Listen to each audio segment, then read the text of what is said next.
He named you Zencaster username. I hate this. That's funny. We are live again. Not that we care. Is it bad that we don't care? I know from the point of what we're talking about, we don't care. But should we I'm put in? almost certain that this will somehow be funnier than us actually caring. I mean, if the good people listening to this podcast are like me, they will put it on 2 times the speed and sit at the back of the bus, wondering how their lives are going to play out. If they sit at the back of the bus, wondering what they would have done in different situations that were embarrassing for them. Wow, okay, that's an insight into you that I definitely don't know how to respond to anyways. No, it's This like episode when you have an argument and you think, "Fuck, why couldn't I have just done? Why didn't I say that after the argument's finished?" usually not really. Well, I have that a lot all the time. Anyway, This welcome to. episode's called Die Die Die, which is what I wish the people associated with this show would have done before they finished it. That's a bit harsh. Wish that about the show itself, but not the people who made it. Well, the They've episode probably got they've probably got partners and kids to take care of, and you're well, the wishing them to. episode's not called Fall into a Coma for 6 years, so I can't say that. Fair Anyways, enough. Anyway, welcome to Your Time Starts Now, a Taskmaster podcast. I'm Emerson, I'm Joe. I but still you have already some knew beer that. left, so let's do this. Now Um, I want to. I have an unusually long intro segment for this. Everyone okay. knows Reggie Watson narrates over the thing, but I just realized, you know how this is something I both find quite funny, but also have a lot of problems with, and this might take up a good few minutes of discussion. You know how they actually have the contestants' names in the bottom right corner? They do, and they put funny titles next to each of them, and I've thought about mentioning them, but I don't care enough. Well, this is the where me and you differ, Joe, because I had the slightest shred of care Oh, enough. did you write it down? What? Yeah, I've written all of them down for all 4 episodes up so far. God bless you, Emerson. Thank you. I'll quickly rattle off through them now, and it will come, and we'll talk about more about what they say about each character within the show. Because Dylan has international DJ, not fucking likely. Freddie has this is episode 1, by the way. Freddie has international actor, not for a while. Kate has international comic, no. Lisa has international queen of mean, yes, and it's not funny. And Ron has international man of mystery. Spoiler Episode alert, 2. that means they don't know anything about Ron Funches. Oh no! If let's keep going. Episode 2. Dylan, rockstar DJ. Freddie, an actor. Kate, comedy goddess. Lisa, comic. Open brackets, angry. Close brackets. Ron, funchomatic.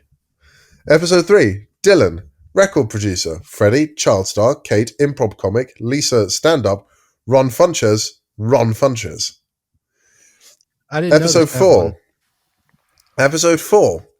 Dylan can DJ, Freddie can act, Kate can improv, Lisa can shout, Ron can.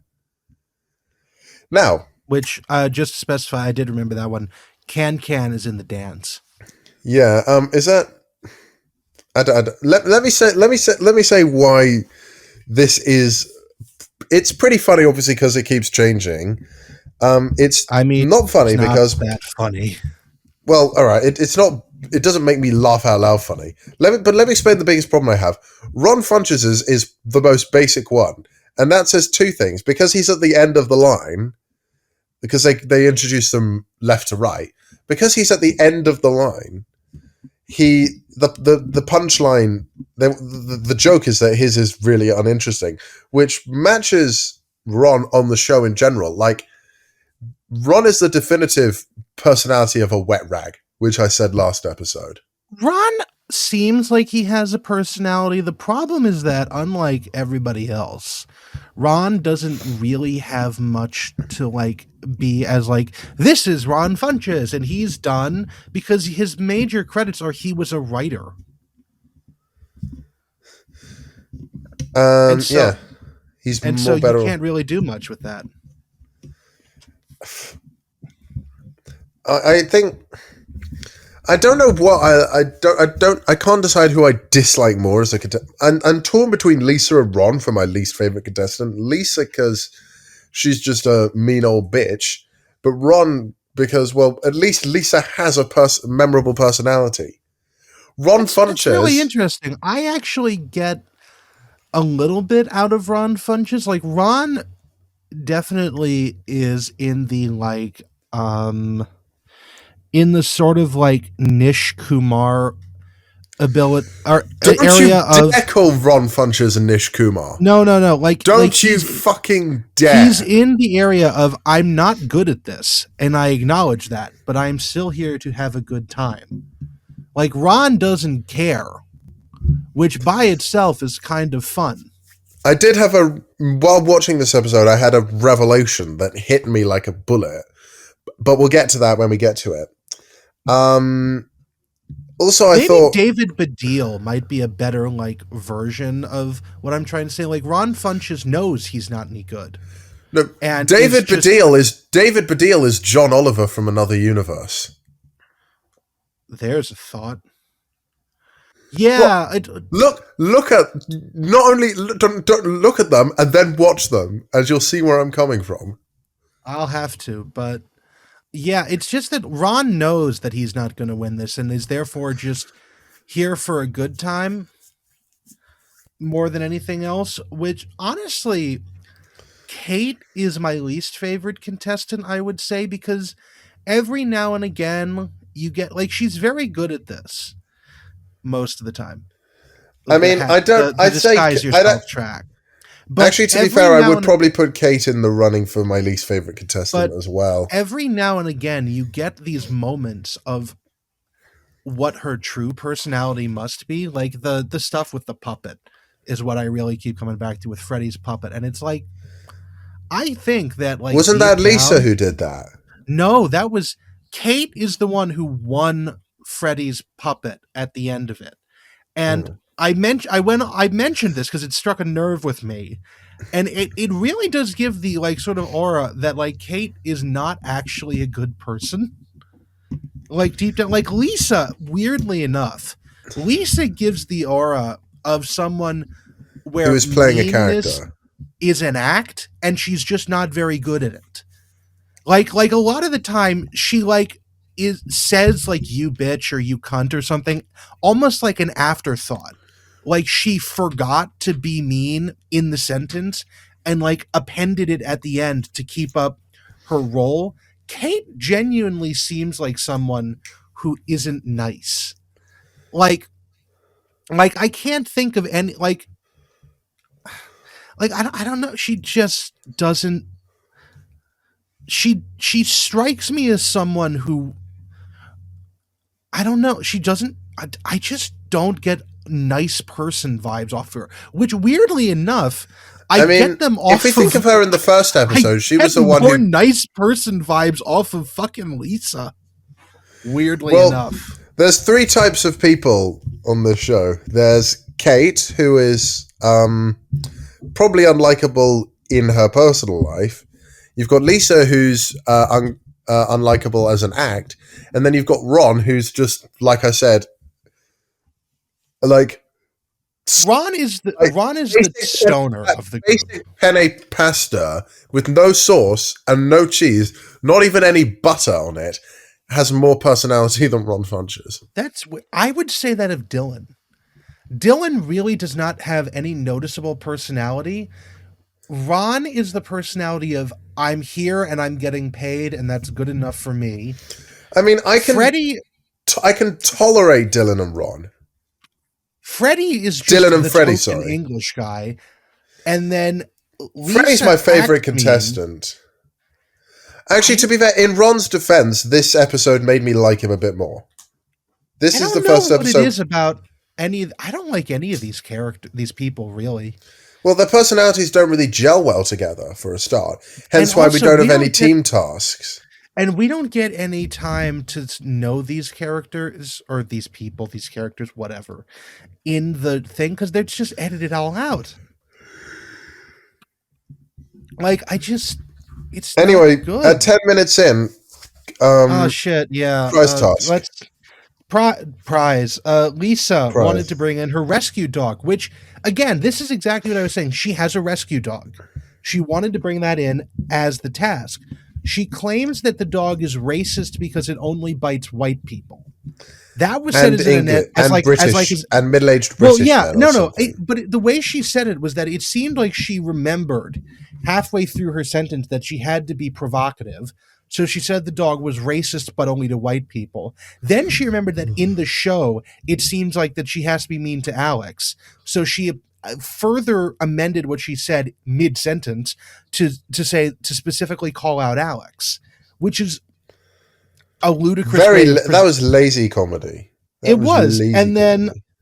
but Sorry, she my was told mic's that not really in the best position. she was told that she could not do this by the producers, and so instead she brought in a $4,000 quilt that is made out of, I guess, shirts she's All worn the on shirts from, stage yeah. during her 27 years in comedy, which That was quite an interesting prize, I think. I And I guess, but think it, again, what is the theme that these people were told? Because they clearly were told, bring something that's important to you. And why was that the theme? Did they have a prize task lined up and then at the last second were told to nix it? Or did Alex just say something and then everybody took him far too literally? I don't know, Be- and I don't care. I don't know. I don't care. Anyways, go to task one. This is Task another one. one we've seen. Of course it is. Surprise, surprise. I think they're all ones we've seen before. Every Make this single one of block of these ice is. disappear. Make this block of ice disappear. This is the one, if you remember, where Tim Keith threw the ice into the River Thames, and he had a back and forth argument with Alex that was probably much longer than was shown in the final edit. Yeah. What's really interesting, this one has actually shown up in Taskmaster UK and in Taskmaster. I think this is Taskmaster Finland, Sir Mistari. Yeah, Taskmaster Finland. Okay.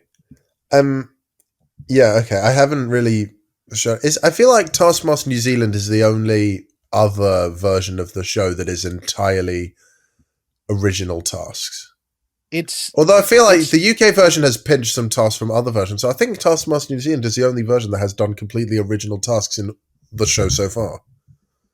Yeah, I'm not certain. We really haven't gotten into those. I'm sorry, I was just on the taskmaster.info site, which anyway, for not existing. My one note is Lisa says hi to Alex in a funny voice.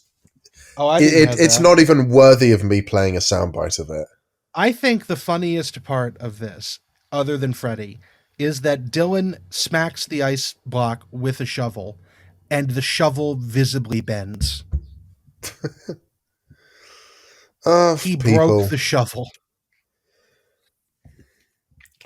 I don't really know if I have a lot to say. Ron and Dylan both chuck it in the pool. Then they realize it doesn't disappear, so they have to get violent. Freddy just starts out violent. Freddy starts smashing it, and then he gets a beer for him and Alex to have, and he puts some of the leftover ice in the beer afterwards. And we get the episode. I was surprised because I honestly thought that it would be Lisa who would be saying the episode title. Well, actually, what's really interesting is that if you watch to the end of last episode, the up next on Taskmaster blurb that Reggie Watts is reading the voiceover for actually spoils this by showing Freddy smashing the piece of ice while shouting "Die, die, die." I didn't watch that, and I don't think it's really dumb, and you should watch it at least once to just sort of get a sense of it. I know. I'll watch it in the episode before. I'll watch it in the finale. No, Emerson, come on, watch it once. All right, I'll watch it in the episode before the finale. Okay. Sure. Okay. Dylan also hurt himself. Dylan, he starts bleeding, and I've written he pulls a Romish because he calls out Freddy for saying that stuff wasn't there for me, akin to when Romish was like, there was no box, mate, which is probably one of the most iconic things that Romish Ranganathan has said ever. Except, interestingly enough, Alex low-key suggests that, yes, that's absolutely true. He's playing favorites because Freddy is English, which I thought was really funny. Um, this episode is actually, I'm going to go out on a limb and say this is the best one we've seen yet, this episode. Yeah. Oh, I had my big coming to Jesus moment in the second task. But anyway, Lisa does the Freddy technique and then hides it under a basket. Kate just throws it into a pool and just lets it sink, then makes it reappear so it only disappears temporarily, She like a does the magic what trick. technique? The Freddy technique, bashing it with the shovel. Oh, yeah. Yeah, what's interesting is that Kate and Lisa actually, they both went for temporary disappearance. Kate even asks about that specifically. Like, I'm so sorry. It's nearly 11 o'clock here, and I've got to be at work at 10 tomorrow, and I've got to travel about an hour and a half to get there. So we'll have to right. wrap this up Let's within the just, next yeah, 10. yeah. Kate makes it disappear temporarily. Lisa hides it under a trash can or something. Do you want to do the I wrote times? times. I wrote down a couple of people times. I only wrote down Dylan's and Freddy's because I think they were the only ones given. No. Ron did 10 minutes, 20 seconds. Lisa was 6 minutes. Kate did not have her time given. Everybody else did. Yeah, and Freddy took 16 minutes and 24 and a half seconds. And then Dylan, 10 minutes, 40 seconds. Yeah. So you talk about this next task, impress the mayor. This is where I had the big coming to Jesus Of all moment. the tasks I thought they would not copy, impress this mayor is the one I didn't think they would do. But impress The mayor this is a guy called Brad Halpern. Brad Halpern, mayor of Westlake Village, California. Now, fun fact, Westlake Village, California is not a village. It's a city. They are the city of Westlake Village. They're on. I actually had to Google this, and this was the most enjoyable I had to part Google it as well, but I didn't get. Sorry, what? The city of Westlake Village, California borders Ventura County at the edge of LA County. It's one of the newest municipalities. I pretend I know what that is. It's one of the newest municipalities in Los Angeles, incorporated in 1981. And I went to Brad Halpern's page on the city of Westlake Village's website and had more fun reading the one paragraph blurb about him than I did at any point during the last 3 episodes, because Brad Halpern is an entrepreneurial businessman who created and founded Eggology Inc. in 1993 that pioneered the egg white industry. He received the Western Restaurant Association's Innovator of the Year Award in 2003 and was the Ernst & Young Entrepreneur of the Year finalist in 2004. Brad was named and chronicled as one of the 50 people who changed the worldwide egg industry in the 2006 published book, It All Began with an Egg. This is his official blurb on the city website. This man's life was eggs before it was the city of the village. This. He grew up. What if you say? What if we formed an independent project to make a biopic of Brad Halpern's life? Brad Halpern I want in this episode because Brad Halpern I wanted more of in this show because he is the best part of this show so far because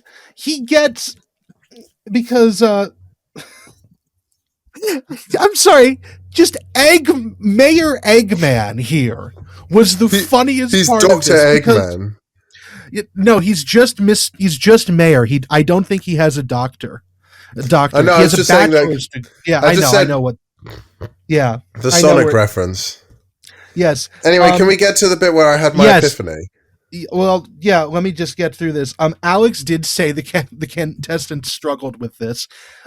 Because I'm not surprised. We don't have like 42 Calippo moments. Yeah, no one did that. Ron was probably the closest because Ron. This was probably Ron's best moment so far. Yes. Yeah. And so first we get Kate and Lisa together. Lisa names her lights of accomplishments, talks with Mayor Brad, for 20 minutes, and then ends the time while arguing with him. And then Kate makes up many facts that aren't true to try and impress him and fails, which I think is really interesting. Is that unlike the honorable Mayor Peter of wherever the fuck he was, Mfok. Mfok. Infock, where was he from? What city was it? Mfok stands for Mayor Peter Hudson of Chesham. Chesham, Mayor Peter Hudson of Chesham, who just sort of sat there beatifically and like didn't say much as the event went on. Brad is up and on it, and he is Mayor Brad Eggman is up and on it all day. Should we call this episode Mayor? What's the acronym for No, Mayor no, just Brad? Brad Eggman. That's this episode's title. But Okay. He is up and on it. He is snarking back at them. He is arguing their accomplishments. It's hilarious. Dylan, and it is hilarious. He is arguably funnier than they are. It is so much fun, and I wish the rest of the show had him on it. It doesn't. And then we get on to Dylan and Freddie. Dylan juggles and then does the thing on the calculator where you put in a string of numbers and you turn it upside down and it said boobless on the display. This is where I had my epiphany. Okay. So for the whole show so far, I was thinking Dylan looks like someone. He looks like someone, but I cannot place my finger on it. Like he's got a face that I've seen before. And then when he did that, because I was watching the Queen's Platinum Jubilee celebrations. I watched that after a few days after this, and then but what happened was when he did, there was a message in the Platinum Jubilee celebrations from Michael Bublé, and he then when does he typed, look like Bublé, doesn't it? yeah, and when he typed the word Bublés into the calculator, I think Bublés. I obviously my mind went to Bublé because I drew that comparison. Yeah. And then I think I fell out of my chair. That is a lot more emotion than I would waste on this show. But yes, he does look like Michael Bublé. He looks like dollar store Michael Bublé. That could have been. That could have been this. That could have been. That could also be this episode's title. Yep. He looks like if you wanted Michael Bublé's music career, but you didn't have the skill and had to go to the dollar store for it. You don't have the suave Christmas songs that everyone plays. Then he gets into a staring contest. Dylan Bublé gets into a staring contest then with Brad Eggman. That goes on for like 7 minutes because they started at 8 minutes left and they ended with like a minute 30. And then he tries to FaceTime Kate Hudson, who is a much bigger celebrity than Dylan is, and rightly doesn't answer.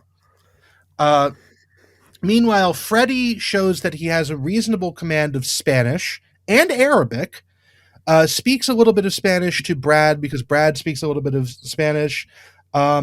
He does some yoga, which Lisa was threatening to do, and Freddie actually did, and then shows Brad how to write his name in Arabic. Brad's name in Arabic, which I thought was really interesting. Brad seemed impressed by that, but as I'll mention in just a moment, Reggie wasn't. Then in the scoring round, Dylan actually gets called out on his ability to FaceTime Kate Hudson. And so he actually does FaceTime Kate Hudson, and she answers, therefore proving that he did. So that's actually one of the more entertaining. At least he didn't look like an idiot. I would have hoped that she didn't answer, but that was really funny. That was really cool that he actually got it. And then finally, Ron actually ushers Brad out of his office and does interior redecorating and makes the office a little bit more lively and outdoorsy and also glittery. There's balloons everywhere. There's balloons, there's glitter, there's outdoor furniture, indoors, plants. He actually yells at Alex at one point for bringing in a plant from outside. And he's like, no, you just got that from outside. Take it back. And so apparently he thought of that the instant he walked in at the state of Brad's office, because Mayor Brad was reelected to mayorship as in actually just his second term was just before or after they filmed this. So he was fairly recently elected, he said. And yeah, Ron redecorated it for him, and again seemed to like that. He said it was impressive. And then we get to the scoring, which they do out of order because fuck you. Third place goes to Kate. Freddie gets last place, which, and Dylan gets fourth, Lisa Unfair. gets second, Ron gets first. And here's the interesting part, as we mentioned in our episode entitled Mfuck, and in the episode of the show that was based on. The Honorable Mayor Peter Hudson of Chesham, Mfuck himself, was the one who did the scoring, who said whether or not he was impressed by each candidate. Yeah. Brad Halpern did not participate in the scoring for this. Reggie just made his own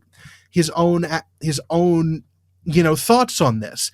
And so even though Brad seemed fairly impressed by Freddie's command of Arabic and other stuff like that, it was ranked lower because Reggie didn't think it was impressive.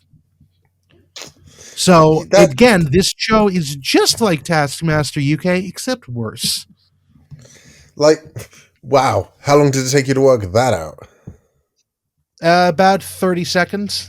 How long does it take for the intro to start playing? About 10 or 15. Oh, there we go. That's Anyway, I'm doing this live task.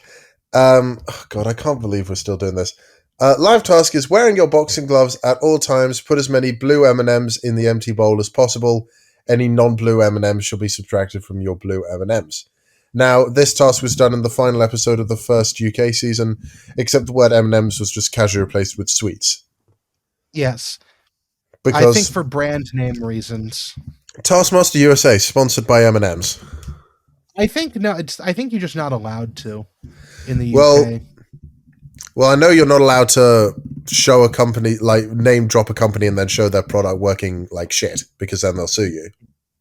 I mean, actually, there are no laws against brand names against that in the United States. The reason why most companies don't do that is because this allows them to then get money maybe from their competitors, where they wouldn't do that otherwise.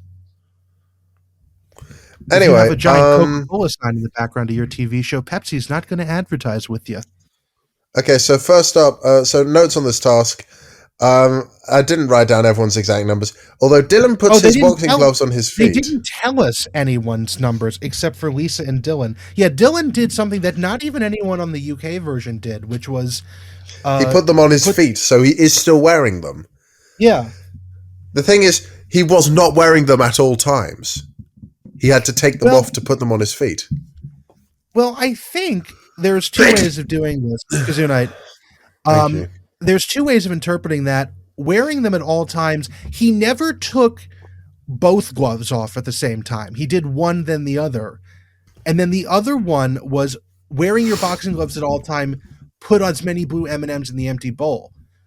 So he wasn't sorting the M&Ms when he took the gloves off. So he was fine.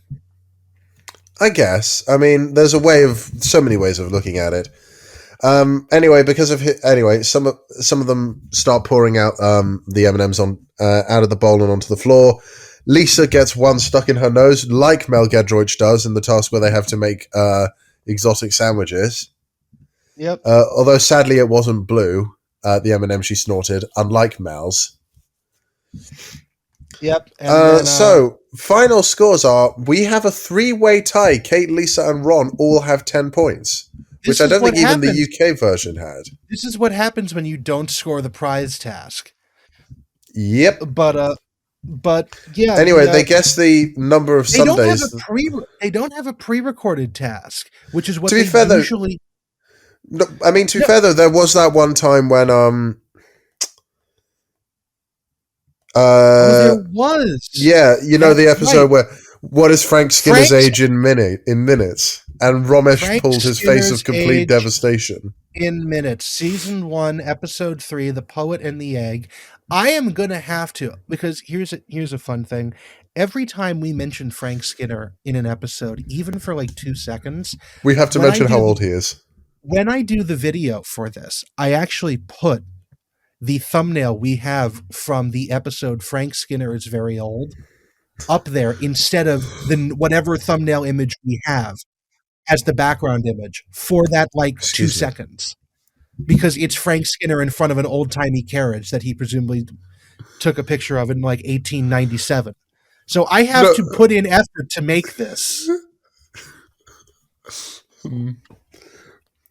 Frank Skinner was there when the Trojan horse entered Troy.